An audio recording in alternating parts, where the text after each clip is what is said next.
میرے ایک دوست ہیں تو وہ مجھے کہتے ہیں کہ مفتی صاحب آپ آج کل بڑے ہنستے مسکراتے رہتے ہیں، بڑے خوش رہتے ہیں، کوئی خاص وجہ ہے؟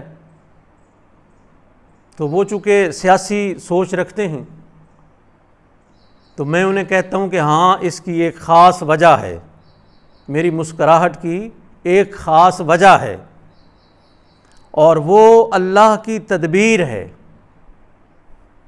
وہ اللہ کا منصوبہ ہے، اور اللہ ہی کی تدبیر اور منصوبہ غالب ہوتا ہے۔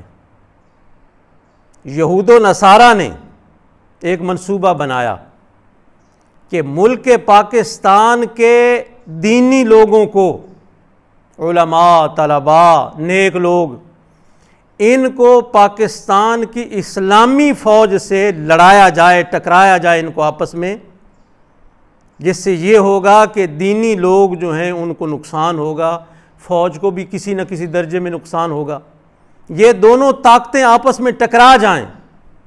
اور اس منصوبے پر اربوں کھربوں ڈالر لگائے گئے، اور لبرلز مدر پدر آزاد بڑے خوش ہوتے تھے اور اس لڑائی کو ہوا دینے کے لیے دن رات کوشش کر رہے تھے۔ میرے رب کے منصوبے کو دیکھیں، ابراہیم علیہ السلام اپنے پیارے بیٹے اسماعیل کو لے کر ذبح کرنے کے لیے گئے ہیں، چھری تیز کر کے لے گئے ہیں۔ اللہ نے اسماعیل کو اٹھوایا، جنت سے مینڈا منگوایا، اسماعیل کی جگہ پر رکھوا کر اسے ذبح کروا دیا، اور نیکی جو ہے وہ ابراہیم اسماعیل دونوں کو دے دی۔ اپنی رضا کا اعلان، یا ابراہیم قد صدقت الرؤیا، اے ابراہیم تو اپنا خواب سچا کر دکھایا۔ اپنی رضا اور اجر کا اعلان ابراہیم و اسماعیل کے لیے کر دیا، اور ذبح مینڈے کو کروا دیا۔ اب دیکھیں، یہود و نصارہ لبرلز جنگ کس کی کروا رہے تھے؟ مولویوں کی، دینداروں کی اور فوج کی۔ اللہ کا منصوبہ دیکھیں، اللہ کی تدبیر دیکھیں، اللہ نے نیک لوگوں کو، مولویوں کو اٹھایا، سائیڈ پہ رکھا، اور لبرلز کو سامنے کھڑا کر دیا،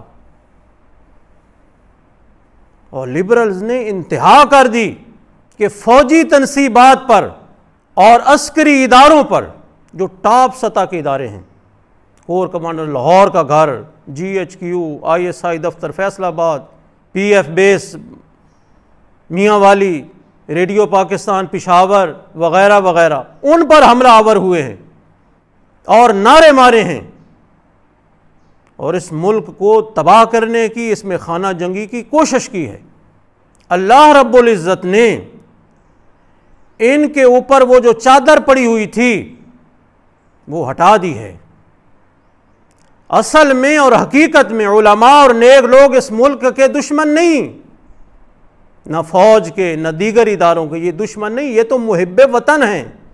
لیکن یہود و نصارہ نے اپنے پیسے کو استعمال کر کے میڈیا کے ذریعے ذہن سازی کر دی کہ داڑھی والا اور پگڑی والا اس ملک کا دشمن ہے، فوج کا دشمن ہے، لڑانے کی کوشش کی۔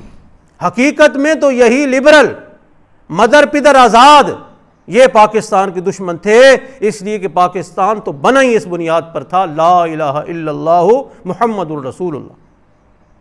تو دین بیزار اس نعرے کو، یہ اس کلمے کو مانتا ہی نہیں ہے۔ دین والا تو مانتا ہے، اس بنیاد کو مانتا ہے۔ تو میں نے کہا میری خوشی کا پس منظر یہ ہے کہ دیکھیں، اللہ نے اسماعیل کو بچایا، مینڈا ذبح کروایا، ایسے ہی اللہ نے مولویوں کو بچایا، ان لبرلز کو ان کے مقام پر کھڑا کر دیا۔ اللہ تعالیٰ ان جتنے بھی یہ شر اور فتنہ فساد پھیلانے والے ہیں، اللہ رب العزت ان کو تباہ و برباد کر دے، اور اس ملک کو قیامت تک قائم و دائم رکھے، اور جتنے بھی مظلوم پوری دنیا میں ہیں، اللہ تعالیٰ ان مظلوموں کی بھی اس ملک سے اور اس ملک والوں سے مدد کروائے۔